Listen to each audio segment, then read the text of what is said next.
আজকে অধ্যায়টা আমরা শেষ করব, খেয়াল করো। বৃক্ষের তাৎক্ষণিক বিকল লক্ষণ এবং করণীয়। মানে কিডনি যখন ফাংশন করে না বা রেনাল ফেলিয়ার হয়, তখন এগুলোর লক্ষণ কী হবে এবং আমাদের কী করা দরকার ওই সময়। তো বলা হয়ে থাকে 70 বছর বয়স্ক মানুষের বিকল্পের 50% কাজে সক্ষম, মানে এখানে 50% নিউরন আর কাজ করতে পারে না, বাকি 50% অক্ষম থাকে। তো রোগ ব্যাধির কারণে আমাদের বৃক্কের সক্ষমতা কমে যাওয়াকে কিডনি বিকল বা বৃক্ক বিকল বলা হয়। তো এটা দু রকমের হতে পারে। একটা হচ্ছে তৎক্ষণাৎ, মানে খুব দ্রুত সময়ের মধ্যে হতে পারে, এটাকে বলি আমরা অ্যাকিউট। আর হচ্ছে ক্রনিক। ক্রনিক মানে অনেক দীর্ঘদিন ধরে হচ্ছে সমস্যাটা। তো বৃক্কের দীর্ঘস্থায়ী বিকলে কী কী হতে পারে? এক্ষেত্রে তোমার বৃক্ক যখন নিজে কোনো রোগে আক্রান্ত হয় এবং 3 মাস বা এর অধিক সময় পর্যন্ত লোপ পেয়ে থাকে বৃক্কের কার্যকারিতা, সেটাকে আমরা বৃক্কের দীর্ঘস্থায়ী বিকল বলে থাকি। মানে একটা লম্বা সময় ধরে বৃক্ক কাজ করতে পারতেছে না, এটা হচ্ছে ক্রনিক বা বৃক্ক দীর্ঘস্থায়ী বিকল। তো এগুলো একটু পড়বা, কোনো উপসর্গ লক্ষিত হয় না স্বাভাবিকভাবে শুরুর দিকে, ফলে ডাক্তারের কাছেও আসে না, অনেক চিকিৎসকের পরামর্শ নেয় না। সো যখন উপসর্গটা দেখা দেয় তখন বৃক্কের কার্যকারিতা প্রায় 70 থেকে 75% লোপ পায়। এটাই হচ্ছে মূল সমস্যা। মানে যখন বৃক্ক আস্তে আস্তে ড্যামেজ হতে থাকে, কিডনি ড্যামেজ হতে থাকে, তখন শুরুতে বুঝতে পারে না যে সমস্যা হচ্ছে। যখনই 70 to 75% লস হয়ে যায়, ড্যামেজ হয়ে যায়, তখনই সে তার উপসর্গগুলো অ্যারাইজ করে এবং তখন সে আস্তে আস্তে চিকিৎসকের কাছে আসে। তখন একমাত্র উপায় হচ্ছে ডায়ালাইসিস বা বৃক্ক প্রতিস্থাপন। হয় ডায়ালাইসিস করে বাঁচাইতে হবে, না হয় কিডনি ট্রান্সপ্লান্ট করতে হবে। এরপর হচ্ছে বৃক্ষের তাৎক্ষণিক বিকল বা অ্যাকিউট রেনাল ফেলিওর। এক্ষেত্রে 48 ঘন্টার মধ্যে ঘটনাটা ঘটবে, হ্যাঁ, 2 দিন বা 48 ঘন্টার মধ্যে বৃক্ক দেহের বর্জ্যপাত অপসারণ, পানি সাম্যালের ভারসাম্য রক্ষা করতে, নিয়ন্ত্রণ করতে অক্ষম হয়ে পড়ে। মানে বৃক্ক তার কাজ করতে পারবে না 48 ঘন্টার মধ্যে হঠাৎ করে। সেটা হচ্ছে তাৎক্ষণিক বিকল। এটা আমরা কিভাবে দেখতে পারি? এই যে প্রস্রাবের মাত্রা কমে যাওয়া, প্রস্রাব একেবারে বন্ধ হয়ে যাওয়া। মানে কারো যদি 12 ঘন্টা যাবত কোনো প্রস্রাব না হয়, ধরা হয় এটা, মানে 12 ঘন্টা যাবত যদি কোনো প্রস্রাব না হয়, তাহলে তাকে অবশ্যই চিকিৎসকের কাছে যেতে হবে। হুম 48 ঘন্টা তখন আর অপেক্ষা করা যাবে না। 48 ঘন্টা হলেই তো অ্যাকিউট রেনাল ফেলিওর বলবো না, 48 ঘন্টা হইতে হইতে অনেক কিছু হয়ে যাবে। সো 12 ঘন্টা বা তার চেয়ে বেশি যদি হয়, তাহলে চিকিৎসকের কাছে যাওয়া দরকার। এ রোগ হলে রক্তে ইউরিয়া এবং ক্রিয়েটিনিন পরিমাণ বেড়ে যায়। ডায়ালাইসিস অথবা অন্যান্য চিকিৎসার মাধ্যমে এটা থেকে মুক্তি পাওয়া যায়। সো এটা, এই যে পটাশিয়াম, এটা মনে রেখো, আমাদের বডিতে পটাশিয়াম বেড়ে যায় যখন কিডনি কাজ করতে পারে না। পটাশিয়ামের লেভেলটা বেড়ে যায় এবং পটাশিয়ামের লেভেলটা খুব গুরুত্বপূর্ণ। আমরা পটাশিয়ামের ইয়াটা পড়েছিলাম যে ইন্টারসেলুলার কত, এক্সট্রাসেলুলার কত, হ্যাঁ, যেখানে উপরে ছিল 3.5 to 5 মিলিমোল পার লিটার।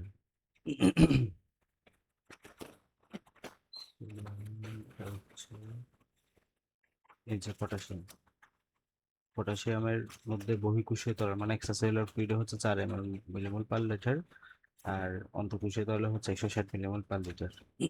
যখন এটা বহিঃকোষীয়টার চাইতে বেড়ে যাবে কিংবা অন্তঃকোষীয় পরিমাণের চাইতে বেড়ে যাবে, তখন সমস্যা শুরু হবে। সো এটা আমাদের অতিরিক্ত পটাশিয়ামগুলো দেহ থেকে বাইরে বের করতে হবে।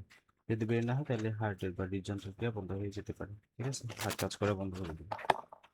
তো কি কি কারণে হতে পারে? এটা হচ্ছে বৃক্কে রক্ত প্রবাহ হ্রাস, কোনো কারণে যদি বৃক্কে ব্লাড ফ্লো কমে যায়, যেমন ডায়রিয়ার জন্য হতে পারে এটা। রক্তক্ষরণ মানে অনেক বেশি রক্ত পড়লে, রক্তবমি, সার্জিক্যাল অপারেশন, গর্ভপাত, হ্যাঁ, শক, হার্ট অ্যাটাক, হার্ট ফেলিয়ার ইত্যাদি কারণে হতে পারে। তীব্র অ্যালার্জিক প্রতিক্রিয়া, তীব্র সংক্রমণ, পানি শূন্যতা, মারাত্মকভাবে পুড়ে যাওয়া, এগুলো একটু মনে রাখতে হবে, হ্যাঁ, একবার রিডিং দিবা। ক্ষতিগ্রস্ত বৃক্ষ, মানে কোনো কারণে যদি বৃক্ষের মধ্যে ড্যামেজ হয়, লাইক হঠাৎ বৃক্ষ প্রদাহ, মানে যদি ঘা হয়, তারপর ওষুধের প্রতিক্রিয়া, পার্শ্ব প্রতিক্রিয়ার জন্য হতে পারে, যেমন ভাইরাস, হেপাটাইটিস, যক্ষা, ম্যালেরিয়া ইত্যাদির জন্য হতে পারে। সর্পদংশ বা সাপ কামড় দিলে, তারপর সংক্রমণ বা ইনফ্লামেশনের জন্য হতে পারে। হেমোলাইটিক ইউরেমিক সিনড্রোম, এটা হচ্ছে যখন অনেক বেশি রক্ত পড়ে, তখন এটা, এই সিনড্রোমটা দেখা যায়। বৃক্ষীয় নালীতে রক্ত জমাট বাঁধা, এগুলোর জন্য আমাদের হতে পারে জ্যামাস্টোসিস। এগুলো হচ্ছে মূত্র নিঃসরণে বাধাগ্রস্ত, যদি ইউরিনটা সঠিকভাবে পাস হইতে না পারে। কেন? এই যে মূত্রনালীর মধ্যে যদি কোনো ব্লকেজ হয়, হ্যাঁ, এই যে বৃক্ক এবং মূত্রনালীতে পাথর, তাহলে পাথর তৈরি হলে এখানে মূত্র পাস হইতে পারবে না। টিউমার সৃষ্টি হলে, পুরুষের প্রস্টেট গ্রন্থির বৃদ্ধি, এটা একটা গুরুত্বপূর্ণ কারণ। পুরুষের প্রস্টেট গ্রন্থির বৃদ্ধির জন্য আমাদের এটা অনেক বেশি হয়ে থাকে।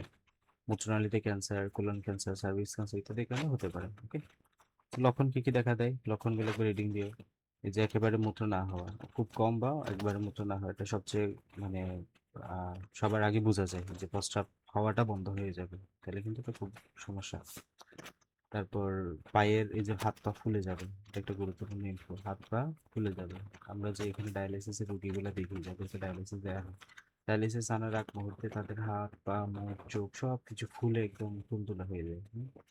সো এখানে পানি জমে এবং হাত পা ফুলে যায়।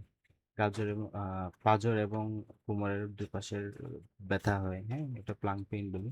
ক্ষুধা-মন্দা, বমি বমি ভাব হওয়া, পটাশিয়ামের পরিমাণ বেড়ে যাওয়া। এরপর হচ্ছে অস্বাভাবিক হৃদস্পন্দন, মানে হার্টবিট খুব অ্যাটিপিক্যাল দেখা যায়। চুলকানি হয়, অস্থিরতা, পেশির পিছন ইত্যাদি, হ্যাঁ।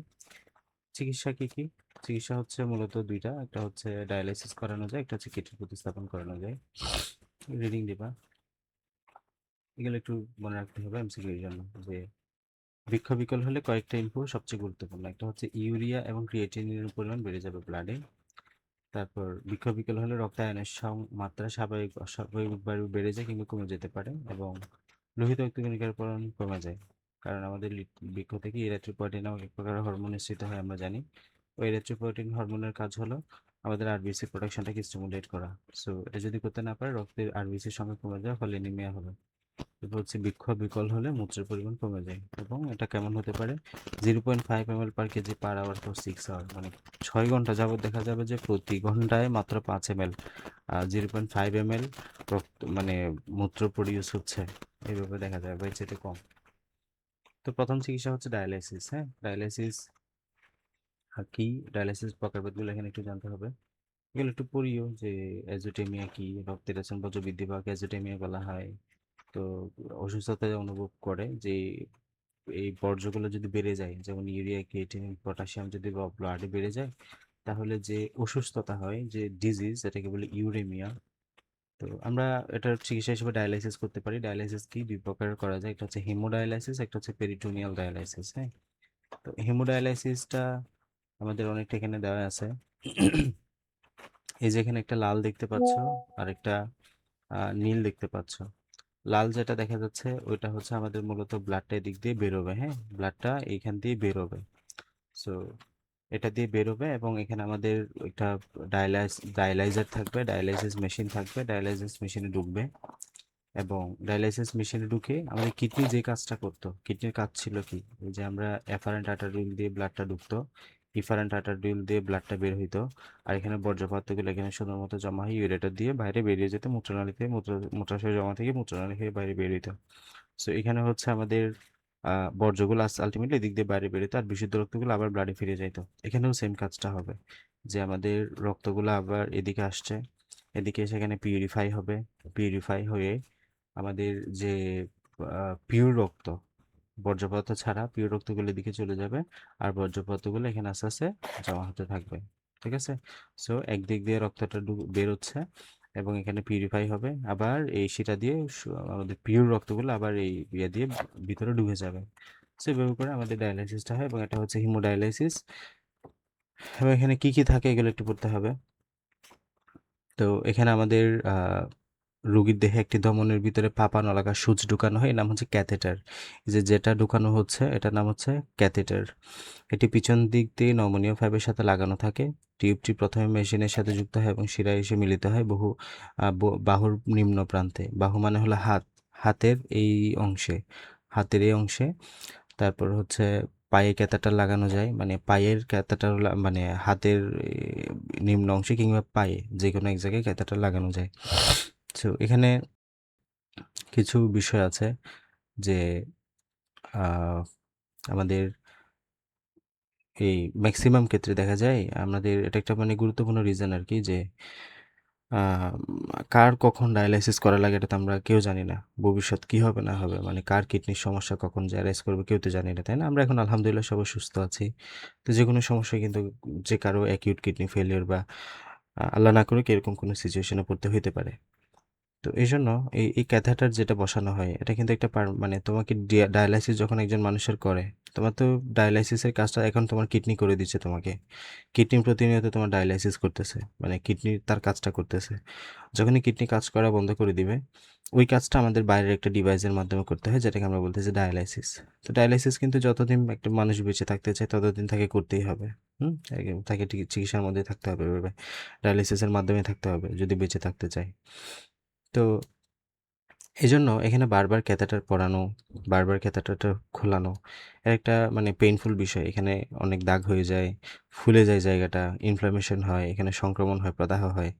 সেজন্য এখানে একটা পার্মানেন্ট একটা ডিভাইস লাগিয়ে দেওয়া হয় এই জায়গাটাতে, হাতের আরকি, পায়েও লাগানো যায়। তো এজন্য বলা হয় এই ডিভাইসটা যখন লাগানো হয় তখন কিন্তু এই শিরা এবং ধমনী যেগুলো আছে সেগুলো কিন্তু একদম ইনট্যাক্ট থাকতে হবে। এখানে কোনো রকমের কোনো মানে আগে থেকে আ মানে ফুটা করা বা আগে থেকে পারফোরেটেড হওয়া এরকম কোনো শিরা বা চয়েস করা যায় না। একদম নিট অ্যান্ড ক্লিন একটা শিরা প্রয়োজন এই ডিভাইসটা ইনস্টল করার জন্য। তো এইজন্য আমাদের যখন আ কারো ইনজেকশন দেয়া হয় বা কোনো রকম স্যালাইন দেয়া হয় তখন কিন্তু বাম হাতে দেওয়াটা জরুরি। বাম হাতে। এটা মনে রেখো তোমরা। যদি কারো দেখো যে স্যালাইন দিচ্ছে বা দিচ্ছে। যারা দিচ্ছে তারা হয়তো নাও জানতে পারে। এটা এই নলেজটা তাদের মধ্যে নাও থাকতে পারে। তখন বলে দিবা যে বাম হাতে দেন। কারণ ডান হাতটা স্বাভাবিক রাখাটা জরুরি কিংবা ডান হাতে দেন বলবা। মানে ডান হাতে দিলে বাম হাতটা তার অলওয়েজ ইনটেক্ট থাকবে। ঠিক আছে? ডান হাত দিয়ে দেওয়াটাই অলওয়েজ ভালো। ডান পা, ডান হাত মানে বামটা যাতে টোটালি স্পর্শ না করে। মানে বামটা ইনট্যাক্ট রেখে দিতে হবে। কারণ জীবনের যেকোনো প্রয়োজনে তার এটা প্রয়োজন হতে পারে। এই ইয়াটা। ঠিক আছে? আরেকটা বিষয় হচ্ছে পায়েরটাও ওই যে অনেক সময় করোনারি বাইপাস সার্জারি করতে হয়। করোনারি বাইপাস সার্জারিতে কিন্তু এখানে আমাদের অনেক আর্টারি এই যে এখান থেকে কেটে তারপর হার্টে বসাইতে হয়। তো এটার জন্য কিন্তু অনেকের প্রয়োজন হতে পারে। এই যে করোনারি বাইপাস সার্জারি সহ বিশেষ করে পায়ের শিরাগুলা। সো এগুলোর জন্য কিন্তু এখানে তুমি আগে থেকে ইনজেকশন করানো থাকলে বা পার্বোরেটেড কোনো থাকলে তখন এগুলো কিন্তু আর ইউজ করা যাবে না। সো সবসময় ডান দিকে ইউজ করা ভালো এই বিষয়গুলো, হ্যাঁ? এরপর এখানে কি বলছে? পাম্পের সাহায্যে সযত্নে ধমনী থেকে রক্ত শিরার দিকে চালনা করা হয়। এই যে আমাদের এখানে পাম্পের সাহায্যে এগুলা ধমনী থেকে বাইর হবে। রক্তে হেপারিন মেশানো হয়। এই যে এখানে একটা বিষয় দেখতে পাচ্ছি। এখানে প্রতিনিয়ত হেপারিন দিবে। বলো তো হেপারিন কেন মেশানো হবে? লেখাই আছে যদিও। হেপারিন কি? একটা অ্যান্টিকোয়াগুল্যান্ট, হ্যাঁ? হেপারিন একটা অ্যান্টিকোয়াগুল্যান্ট। রক্ত দিয়ে পড়ছিলাম। সেটার কাজ কি? রক্ত যাতে জমাট না বাঁধে। হ্যাঁ? রক্তটা জমাট বাঁধতে পারবে না হেপারিনের উপস্থিতিতে। সো এখানে হেপারিনটা মেশানো হয় নাহলে এখানে মেশিনের ভিতরে রক্তটা জমাট বেঁধে ফেলবে। তো এরপরে আমাদের এখানে ডায়ালাইসিস মেশিনে পাঠানো হয়। ডায়ালাইসিস মেশিনে আংশিক ভেদ্য বা সেমি পারমেবল পর্দা থাকে যেখানে আমাদের ওই অণু পানিকে বেপিত করে। মানে এখানে সেমি পারমেবল পর্দা মানে কি? সেমি পারমেবল পর্দা মানে হলো আমাদের যে বর্জ্য পদার্থগুলো আছে, ধর এখানে একটা পর্দা, বর্জ্য পদার্থগুলো আছে এটা এখানে আটকে যাবে। আর পদার্থ যেগুলো আমাদের রক্তের জন্য প্রয়োজনীয়, আরবিসি, ডব্লিউবিসি, প্লেটলেট আর অনেক পদার্থ আছে না, এগুলো শুধুমাত্র দিকে পাস হয়ে যাবে। সেই জন্য এটাকে বলতেছে সেমি পারমেবল বা আংশিক বেদ্য পর্দা। তাহলে এখানে বর্জ্য পদার্থ যদি আটকে যায়, বর্জ্য পদার্থ এদিকটা ফাইবের মাধ্যমে বাইরে বের করে নিতে পারবা, আর পিওর রক্তটা আবার এদিকে সুন্দর মতো এদিকে পাস হয়ে যাবে। এই সো অণু পানিকে বের করার সুযোগ দেয়, রক্তকণিকা এবং প্রোটিন অণু বেপিত হতে পারে না। এই রক্ত এবং ডায়ালাইসেটের মধ্যে সমতা না আসা পর্যন্ত এটা অব্যাহত চলতে থাকে। রক্তে অবাঞ্ছিত বস্তু বিশেষ করে ইউরিয়া, অতিরিক্ত সোডিয়াম, পটাশিয়াম অপসারিত হয়ে প্রয়োজনীয় বস্তু থেকে যায়। মানে এই যে আমাদের যেগুলো প্রয়োজনীয় না, যেমন এই ইউরিয়া, তারপর সোডিয়াম, পটাশিয়াম অতিরিক্ত যেগুলো আছে আর কি, এগুলো সুন্দর মতো এদিকে চলে যাবে আর পিওর রক্তটা এদিকে বাইরে বেরিয়ে যাবে। এভাবে প্রতি সপ্তাহে রোগীকে ২ বার হিমোডায়ালাইসিসের সম্মুখীন হতে হয়। প্রতিটা সম্পন্ন করতে ৪ থেকে ৫ ঘন্টা সময় লাগে। মানে একবার এটা হইতে ৪ থেকে ৫ ঘন্টা সময় লাগে। ঠিক আছে? এগুলো অনেক খরচের বিষয়। ডায়ালাইসেটের ডায়ালাইসেটের উপাদান মানে এই যে ডায়ালাইজার ইউজ করা হয়েছে না এখানে, এই ডায়ালাইজারে কি থাকে? এই ডায়ালাইজারের মধ্যে পর্যাপ্ত পরিমাণে এই যে সঠিক আয়নিক ভারসাম্য, তারপর সোডিয়াম, পটাশিয়াম, ক্লোরিন, ম্যাগনেসিয়াম এগুলো থাকবে। অতিরিক্ত পুষ্টি উপাদান থাকবে, গ্লুকোজ যেমন সঠিক পিএইচ, বাফারিং ক্ষমতা সম্পন্ন ইত্যাদি বিষয়গুলো থাকবে ডায়ালাইজারের মধ্যে। এটা গেল। এরপরে হচ্ছে আরেকটা হচ্ছে পেরিটোনিয়াল। এটা হচ্ছে আমরা সচরাচর যেটা করি, হেমোডায়ালাইসিসটাই সবচেয়ে বেশি করা হয়। আরেকটা করা যায় সেটা হচ্ছে পেরিটোনিয়াল ডায়ালাইসিস। পেরিটোনিয়াল ডায়ালাইসিসটা কৃত্রিম ঝিল্লির পরিবর্তে দেহে অবস্থিত পেরিটোনিয়াল ঝিল্লি ব্যবহার করা হয়। মানে এক্ষেত্রে তো আমাদের আলাদা একটা ডিভাইস ইউজ করা হয়েছে, হ্যাঁ? এই ডিভাইসের মধ্যে আমরা আংশিক বেদ্য পর্দাটা ইউজ করে তারপর ডায়ালাইসিসের কাজটা করা হয়েছে মেশিনের মাধ্যমে। বাট এই ক্ষেত্রে আমাদের পেটের, হ্যাঁ, আমাদের যেখানে পেরিটোনিয়াম, এই জায়গাটার নাম হচ্ছে পেরিটোনিয়াম, ভিতরে যে মাসেলগুলো থাকে, এই পেরিটোনিয়ামের মধ্যে পেরিটোনিয়াল যে ঝিল্লি আছে এই ঝিল্লিটাকে এখানে ডায়ালাইজিং ঝিল্লি হিসেবে ব্যবহার করা হয়। সো তখন এটাকে আমরা পেরিটোনিয়াল ডায়ালাইসিস বলি। এই প্রক্রিয়ার সহিত রোগীর উদর প্রাচীরের একটা ছোট ছিদ্র করে তার দিয়ে সরু প্লাস্টিক টিউব উদরীয় গহ্বরে প্রবেশ করানো হয়, স্থায়ীভাবে রেখে দেওয়া হয়। মানে এখানে আমাদের এই যে একটা টিউব ভিতরে ঢুকানো হবে, টিউবটা আবার বাইর করা হবে এবং এখানে একটা প্লাস্টিকের তোমার প্যাকেট বা ক্যাথেটার এখানে পার্মানেন্টলি বসায় দেওয়া হবে। তো উদরীয় গহ্বরের প্রাচীরটি পেরিটোনিয়াম অংশের ঝিল্লি এবং ডায়ালাইজিং ঝিল্লি হিসেবে কাজ করে।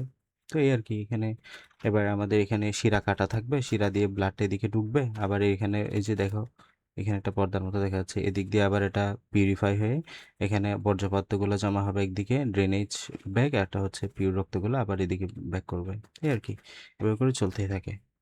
এই যে এখানে পরের অবস্থা দেখো, এখানে বর্জ্য জমা হয়েছে আর ব্লাডগুলো আবার ভিতরে ঢুকে গেছে।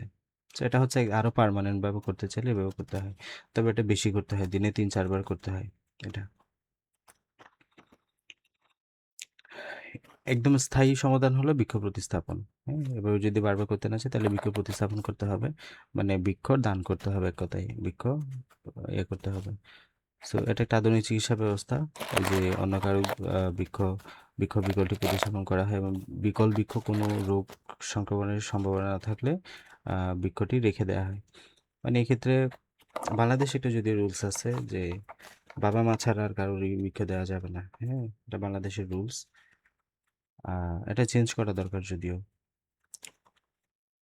আমাদের একজন ব্যাচমেট, আমরা কিছুদিন আগে বলতে প্রায় বছর আরো বেশি হবে, একসাথে বাসা দেখতেছিলাম, দুজনে একসাথে থাকবো, রুম টুম ঠিক করছি একসাথে থাকবো বলে। হঠাৎ করে ওই ছেলেটা দেখি মানে অসুস্থ হয়ে গেছে, অসুস্থ হয়ে মানে একদম হঠাৎ। আমরা পরীক্ষা টরীক্ষা দিয়ে আসছি, ক্লাস করে আসছি সারাদিন, ও বাসা যাওয়ার পরে হঠাৎ করে অসুস্থ হয়ে গেছে, বমি টমি করছে। পরের দিন হসপিটালে ভর্তি, এরপর এক সপ্তাহ পরে মানে কয়েকদিন পরে ডায়াগনোসিস হয়েছে ও কিডনি শেষ, দুইটাই শেষ। পরবর্তীতে অনেক দিন যাবত চিকিৎসার মধ্যে ছিল, ঢাকায় ছিল অনেক দিন। এরপরে আর কন্টিনিউ করতে পারেনি, পড়ালেখা ছেড়ে দিয়েছে এখন। এমবিবিএস অর্ধেক করছে বলতে ফার্স্ট ইয়ার ছিল, সেকেন্ড ইয়ার থেকে রান করতে পারেনি আমাদের সাথে। এখন ওর মা কিডনি দিছে ওকে, কিডনি প্রতিস্থাপন করছে ঢাকায় অনেকদিন চিকিৎসা হয়ে, এখন চলে আসছে। এখন আর পড়ালেখার চাপটা নিতে নিষেধ করছে, এই জন্য এমবিবিএস ছেড়ে দিছে আর কি, পড়াশোনা করতে পারে না। ও ভর্তি হয়েছে প্রাইভেটে, মানে টাকা পয়সা দিয়ে ভর্তি হয়েছে, কিন্তু যার জন্য প্রায় 25 লক্ষ টাকা লস গেছে।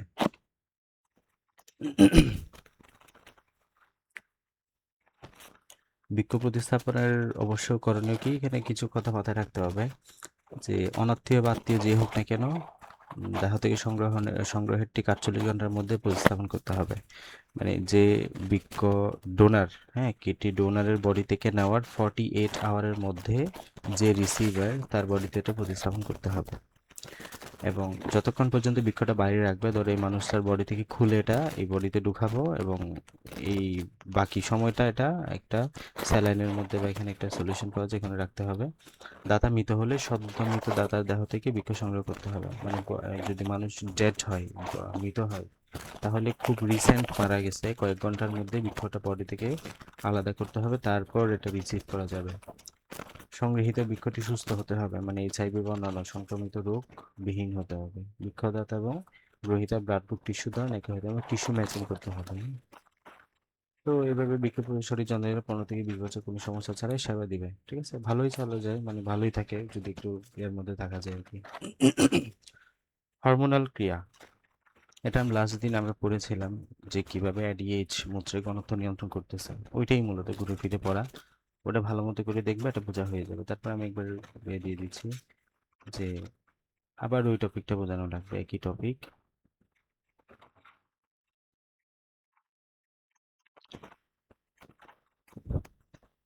যে কি বললাম, এখানে তো আমাদের গ্লোমেরুলাসে ফার্স্ট আমাদের পিউরিফাই হলো রক্তটা। এরপর আমাদের যেটা সিক্রেশন, আমাদের যেটা এখানে ফিল্ট্রেট, আলট্রা ফিল্ট্রেট এখানে জমা হলো। আলট্রা ফিল্ট্রেটের মধ্যে অনেক প্রয়োজনীয় উপাদান থাকে, লাইক পানিও থাকে। সো এগুলো আমাদের প্রয়োজনীয় উপাদানগুলো এখানে রিঅ্যাবজর্পশন হবে বা ব্লাডে চলে আসবে। এরপরে এখানে আমাদের একদম প্রক্সিমাল কনভলিউটেড টিউবিল, ডিসটাল কনভলিউটেড টিউবিল হয়ে এটা এই লেট ডিস্টাল কনভলিউটেড টিউবিলে যাবে। হ্যাঁ, দূরবর্তী পাচার নালীতে যাবে। দূরবর্তী পাচার নালীতে সবচেয়ে গুরুত্বপূর্ণ উপাদান এডিএইচ থাকে। সো এডিএইচ নিয়ে অনেক কথাবার্তা বলছি লাস্ট ক্লাসে, এটাই মূলত মূল টপিক এর দিয়ে বোঝার মতো।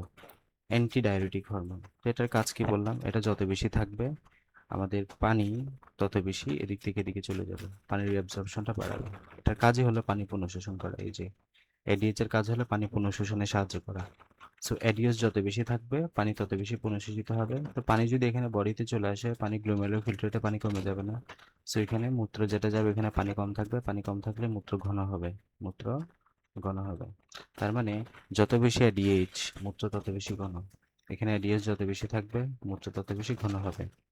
আর যদি সামহাও এখানে এডিএইচ কমে যায়, তাহলে বডি থেকে যদি, ব্রেন থেকে যদি এডিএস সিক্রেশন কমায় দেয়, তাহলে আমাদের এখানে পানির রিঅ্যাবজর্পশনটা কমে যাবে। ফলে গ্লোমেরুলার ফিল্টারটে পানি বেশি বেশি যাবে, ফলে মূত্র কম ঘন হবে। এটাই হচ্ছে মূল আলোচনা।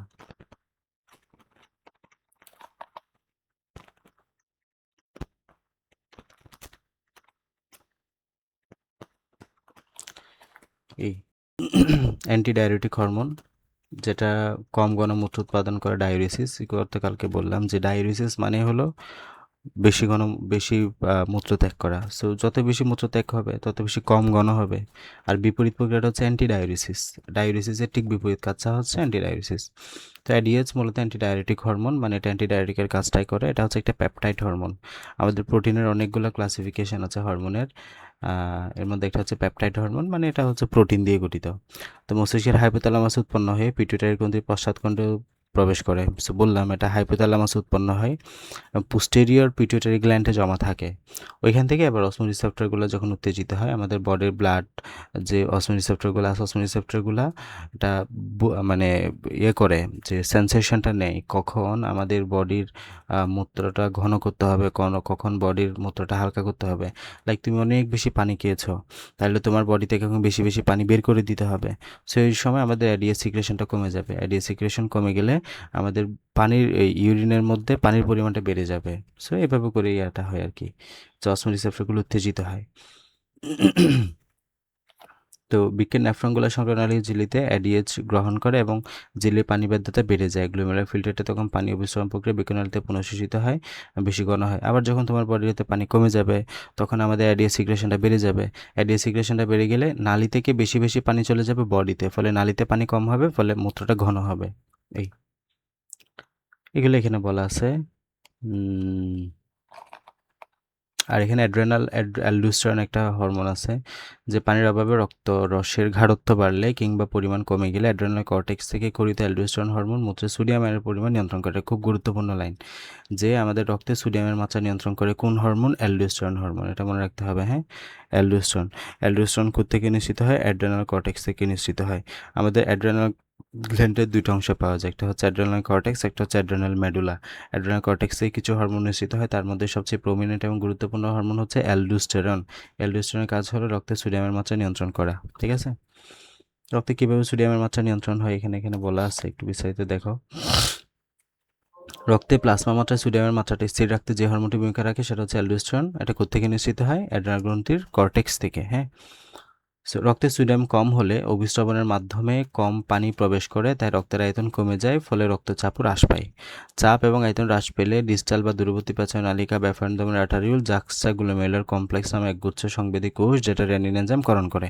যকৃত থেকে উৎপন্ন প্লাজমায় অবস্থিত এক ধরনের প্রোটিনকে রেনিন সক্রিয় করে অ্যানজিওটেনসিন হরমোনে পরিণত করে।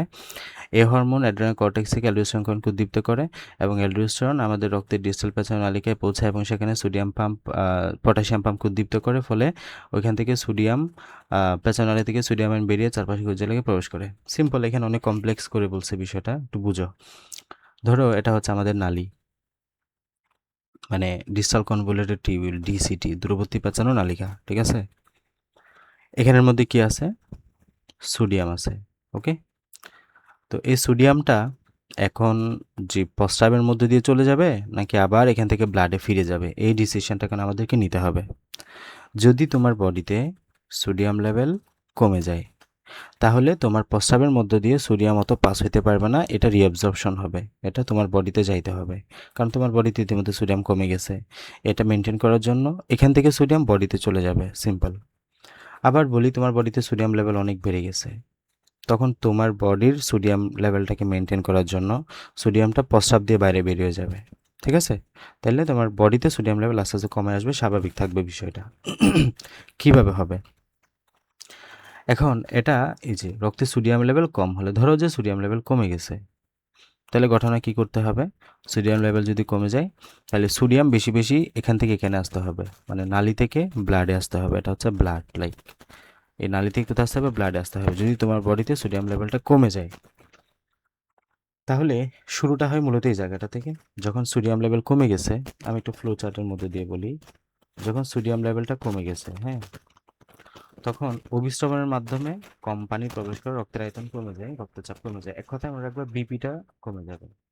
সোডিয়াম লেভেল কমলে ব্লাড প্রেশার কমে যাবে। ঠিক আছে? তো এই ব্লাড প্রেশার যখন কমে যায়, আমাদের যে আহ, তোমার জ্যাজি সেল, কিডনিতে একটা বিশেষ কোষ থাকে যাকে আমরা বলি জ্যাজি সেল। হ্যাঁ, এই জ্যাজি সেলের পূর্ণরূপ হচ্ছে জাক্সটা গ্লোমেরুলার সেল। তো চাপ এবং আয়তন হ্রাস পেলে ডিস্টাল বা দূরবর্তী পাচার নালিকা এবং অ্যাফারেন্ট ধমনির মাঝখানে অবস্থিত জ্যাজি সেল নামক এক গুচ্ছ সংবেদী কোষ উদ্দীপ্ত হয়। খেয়াল করো, খুব সিম্পল কথা। সোডিয়াম লেভেল তোমার কমে গেছে, সোডিয়াম লেভেল কমলে বিপিও কমে গেছে, ব্লাড প্রেশার কমে গেছে। ব্লাড প্রেশার যখন কমে যায়, তোমার কিডনিতে, এক কথায় মনে রাখো, কিডনিতে জ্যাজি সেল নামক একটা কোষ আছে। কি sell? Jazzy sell. Jazzy sell মানে কি? জাক্সটা গ্লোমেরুলার সেল। এই জাক্সটা গ্লোমেরুলার সেলটা স্টিমুলেট হয়, উদ্দীপিত হয়। এই জাক্সটা গ্লোমেরুলার সেল রেনিন নামক একটা এনজাইম ক্ষরণ করে। কোন এনজাইম? রেনিন, মনে রাখতে হবে। এখন এই রেনিন কি করে? এই রেনিনটা হচ্ছে আমাদের আহ, আমাদের যে অ্যানজিওটেনসিনোজেন, তোমরা একটা, আমি একটু ওই যে একটা এক সময় বলেছিলাম যে নোজেন, এই নোজেন শব্দটা মানে কি? ইনঅ্যাক্টিভ হরমোন বোঝায়, তাই না?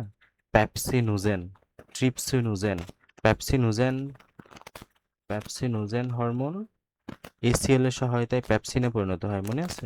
আমরা পরিপাক অধ্যায়ে পড়েছিলাম। প্যাপসিনোজেন হরমোনটা হাইড্রোক্লোরিক অ্যাসিডের কারণে কিসে পরিণত হয়? প্যাপসিনে পরিণত হয়।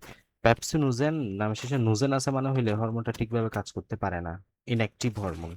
হ্যাঁ, এটা হচ্ছে তোমার সক্রিয় না। তাহলে প্যাপসিনোজেনকে প্যাপসিন মানে হলো সক্রিয় হরমোনে পরিণত করতেছে কি? এসিএল। সেম ভাবে আমাদের বডিতে, আমাদের এই এখান থেকে, আমাদের লিভার থেকে এক রকমের হরমোন নিঃসৃত হয়। ঠিক আছে? যেটা হচ্ছে আমাদের তোমার অ্যানজিওটেনসিনোজেন। এটার নাম কি? অ্যানজিওটেনসিনোজেন। ওকে, তাহলে বলো, এই অ্যানজিওটেনসিনোজেন কি সঠিকভাবে কাজ করতে পারবে? অ্যানজিওটেনসিনোজেন নামের শেষে কি আছে? নোজেন আছে না? এই নোজেন মানে কি? এটা ইনঅ্যাক্টিভ হরমোন। তাহলে এই রেনিন কি করে? এই রেনিন এই অ্যানজিওটেনসিনোজেনকে অ্যানজিওটেনসিনে পরিণত করে। হ্যাঁ, অ্যানজিওটেনসিন নামের শেষে নোজেনটা বাদ দিবে, জাস্ট টেনসিনে পরিণত করে। এখানে কাজ করে কি? রেনিন। ঠিক আছে? এই অ্যানজিওটেনসিনোজেন এবার কি করবে? আমাদের অ্যাড্রেনাল কর্টেক্স থেকে অ্যালডোস্টেরন হরমোন নিঃসরণ করবে। তাহলে রেনিনটা কি করলো? একটা কাজ করে ফেললো, অ্যানজিওটেনসিনোজেনকে অ্যানজিওটেনসিনে পরিণত করলো। তাহলে আমি লিখি অ্যানজিওটেনসিনে পরিণত করলো সে। এই অ্যানজিওটেনসিনটা আমাদের কি করবে? অ্যালডোস্টেরন ক্ষরণ নিয়ন্ত্রণ করবে। এবার ডিরেক্ট অ্যালডোস্টেরন ক্ষরণটা উদ্দীপ্ত করবে। ঠিক আছে? অ্যালডোস্টেরন কি করবে? আমাদের সোডিয়ামটাকে এই ব্লাডে নিয়ে আসবে, ফলে সোডিয়াম লেভেল আস্তে আস্তে ব্লাডে বেড়ে যাবে। তাহলে আবারও বলি, তোমার বডিতে কি কমে গেছিল? সোডিয়াম লেভেল কমে গেছিল। সোডিয়াম লেভেল কমার কারণে বিপিও কমে গেছিল, ব্লাড প্রেশারও কমে গেছে। ব্লাড প্রেশার যে কমে গেছে, এটা যে সেন্সেশন, এটা যে নিউজ, এটা কার কাছে যাবে? জ্যাজি সেলের কাছে যাবে। জ্যাজি সেল আবার স্টিমুলেট হয়ে যাবে, বলছে আমার তো ব্লাড প্রেশার কমে গেছে। এ কি করবে? রেনিন করণটাকে বাড়ায় দিবে। তার বডি থেকে সে তার জ্যাজি সেল থেকে রেনিন নামক একটা এনজাইম ক্ষরণ নিশ্চিত করবে। রেনিন এনজাইমের কাজ হলো মূলত অ্যানজিওটেনসিনোজেন হরমোনটাকে অ্যানজিওটেনসিনে পরিণত করা। ফলে বেশি বেশি অ্যানজিওটেনসিনে পরিণত হবে। এই অ্যানজিওটেনসিনটা আবার অ্যালডোস্টেরন হরমোনটাকে এবার সিক্রেশন করে। এই অ্যালডোস্টেরনটা মূলত সোডিয়াম লেভেলটাকে কি করে? আমাদের এই যে সোডিয়ামকে রিঅ্যাবজর্পশন করে, পুনঃশোষণ করে, মানে সোডিয়ামটাকে ব্লাডে নিয়ে আসে, ফলে সোডিয়াম লেভেল স্বাভাবিক হয়ে আসে। ওকে, তাহলে আবার বলি, সোডিয়াম লেভেল কমে গেছিল, বিপিও কমে গেছিল, জ্যাজিসল থেকে রেনিন নিশ্চিত হবে। রেনিনটা অ্যানজিওটেনসিনোজেন থেকে অ্যানজিওটেনসিনে পরিণত হবে। অ্যানজিওটেনসিনটা অ্যালডোস্টেরন বাড়াবে, অ্যালডোস্টেরন বাড়ালে আমাদের বেশি বেশি সোডিয়াম ব্লাডে নিয়ে আসবে।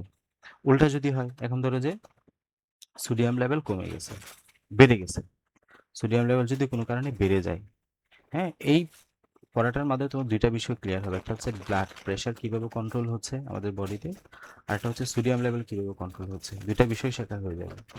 তাহলে আসো, যখন সোডিয়াম লেভেল যদি বেড়ে যায় কোনো কারণে, সোডিয়াম লেভেল যদি বেড়ে যায়, সোডিয়াম যদি বেড়ে যায়, তাহলে বিপিও বেড়ে যাবে, বিপিও বেড়ে যাবে। এই যে আমরা বলি না, লবণ বেশি খেলে বিপি বেড়ে যায়, হাই প্রেশারে যাদের আছে তাদের বাসা অবশ্যই লবণ কম খাইতে হবে, ঠিক আছে? গতকালকেও তোমাদের অনেক বেশি বললাম যে লবণ কম খেতে, তারপর বিপি বা ব্লাড প্রেশার, হাই প্রেশার এগুলো নিয়ন্ত্রণে রাখতে। সো বিপি এবং ব্লাড সোডিয়াম কিন্তু লবণ কিন্তু খুব ওতপ্রোতভাবে জড়িত, হ্যাঁ? তো যাদের ব্লাড প্রেশার তাদের লবণ একদম কম খাওয়া জরুরি। আচ্ছা, যাই হোক, সোডিয়াম বাড়লে বিপিও বেড়ে যাবে অটোমেটিক্যালি, ঠিক আছে?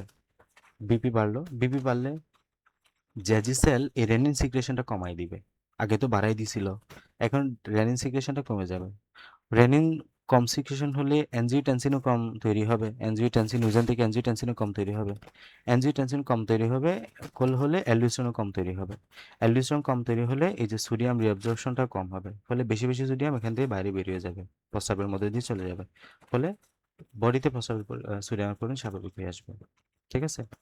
এটাই এভাবে মনে রাখা যায়।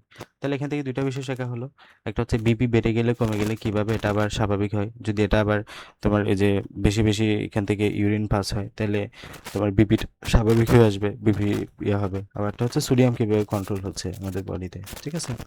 এই আর কি। এরপরে হচ্ছে রক্তের পিএইচ নিয়ন্ত্রণ, এটা খুব স্বাভাবিক। আমাদের রক্তের স্বাভাবিক পিএইচ কত? আমাদের নিরপেক্ষ পিএইচ হচ্ছে 7, তো অ্যাসিড পিএইচ হচ্ছে 7-এর চেয়ে কম, আর ক্ষারীয় হচ্ছে 7-এর চেয়ে বেশি। সো রক্তে প্লাজমার পিএইচ হচ্ছে 7.4, এই মাত্রা স্বাভাবিক বজায় না রাখলে মারাত্মক বিপর্যয় করতে পারে। দেহের ক্ষারের চেয়ে অ্যাসিড বেশি উৎপন্ন হয় আমাদের বডিতে, অ্যাসিডিটি কমানোর জন্য বিষয়তন্ত্রের জন্য অ্যাসিডিটি বেড়ে গেলে কোষীয় শ্বসনে মানে আমাদের অ্যাসিডিটি বেড়ে যাওয়ার কারণ হলো কার্বন ডাইঅক্সাইড, আমাদের বডিতে প্রতিনিয়ত কার্বন ডাইঅক্সাইড তৈরি হয়, এই কার্বন ডাইঅক্সাইডটা পানির সাথে বিক্রিয়া করে কার্বনিক অ্যাসিড তৈরি হয়। তো এটা অ্যাসিড না, অ্যাসিডের মধ্যে প্রতিনিয়ত কার্বনিক অ্যাসিড তৈরি হচ্ছেই। সো এটা ভাঙে, কার্বনিক অ্যাসিডে H2CO3টা ডিসোসিয়েট হয়, এটা ডিসোসিয়েট হয়ে তোমার হাইড্রোজেন তৈরি করবে প্লাস বাইকার্বনেট আয়ন তৈরি করবে, হ্যাঁ? তো এই কার্বন ডাইঅক্সাইড ঘনত্ব বেশি বেড়ে গেলে আমাদের শ্বাস প্রশ্বাসের হার বেড়ে যায়। সো বাইকার্বনেট বাফার হিসেবে কাজ করতে পারে, হাইড্রোজেনের ঘনত্ব বেশি হয়ে গেলে এটা আবার H2CO3 গঠন করে। বাইকার্বনেট ফসফেট বাফার অতিরিক্ত হাইড্রোজেনকে প্রতিরোধ করে, রক্তের পিএইচ কমে না। মানে হলো এই বাইকার্বনেটটা ফসফেট বাফার হিসেবে কাজ করে, এক কথায়, হ্যাঁ? তো বাফারের কাজ কি? বাফারের কাজ হলো রক্তে প্লাজমা আমাদের এই যে পিএইচটা কন্ট্রোল করা, ফলে এই বাইকার্বনেট ফসফেট বাফার এটা আমাদের এই যে পিএইচটা যাতে কন্ট্রোল হয়, পিএইচ অ্যাসিড তৈরি হলে তো পিএইচ কমে যাওয়ার কথা ছিল, বাট এটার কারণে পিএইচটা কমে, ঠিক আছে? Bicarbonate buffer. আর আরেকটা বিষয়, বেশি বেশি কার্বন ডাইঅক্সাইড তৈরি হবে, কার্বন ডাইঅক্সাইড তৈরি বয়স হবে। আসতেছে না।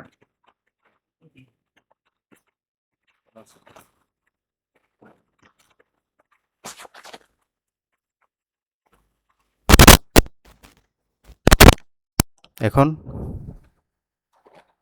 জি, ক্লিয়ার।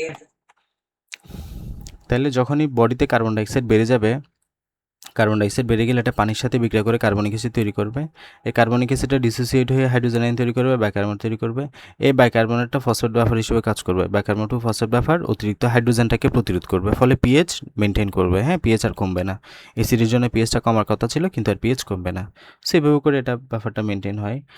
আর রক্ত অতি অ্যাসিডিক হতে শুরু করলে দূরবর্তী পাচন নালিকার মধ্যে হাইড্রোজেন সক্রিয় পরিবহনের মাধ্যমে নালিকাতে পরিবাহিত হয়, মানে বাইকার্বনেট সিক্রেশনটা বাড়ায় দিবে, এক কথায়, হ্যাঁ? হাইড্রোজেন সিক্রেশনটা বাড়ায় দিবে, এইভাবে করে মেনটেন হয় আর কি। রিডিং দিলেই হবে, এগুলো বোঝার কিছু নেই খুব একটা। শেষ অধ্যায়টা বুঝে পড়লে অনেক কিছু, আর যদি এমনি একবার রিডিং দিতে চাও তাহলে কিছুই না, অধ্যায়টা জাস্ট খুবই ছোট। ছোট অধ্যায়গুলোর মধ্যে একটা অন্যতম হচ্ছে এটা, বাকি অধ্যায়গুলো মোটামুটি বড় বলা যায়, হ্যাঁ? বাট বুঝে পড়তে গেলে, একটু জেনে শুনে পড়তে গেলে অনেক কিছুই পড়তে হয়, ঠিক আছে? সো আমি চেষ্টা করছি মোটামুটি ডিটেল পড়ানোর জন্য, বাকিটুকু তোমাদের নিজের উপরে ডিপেন্ড করবে, যে যত দরদ দিয়ে পড়বা পড়াগুলা, তার পড়াটা তত ভালো হবে আর কি, হ্যাঁ?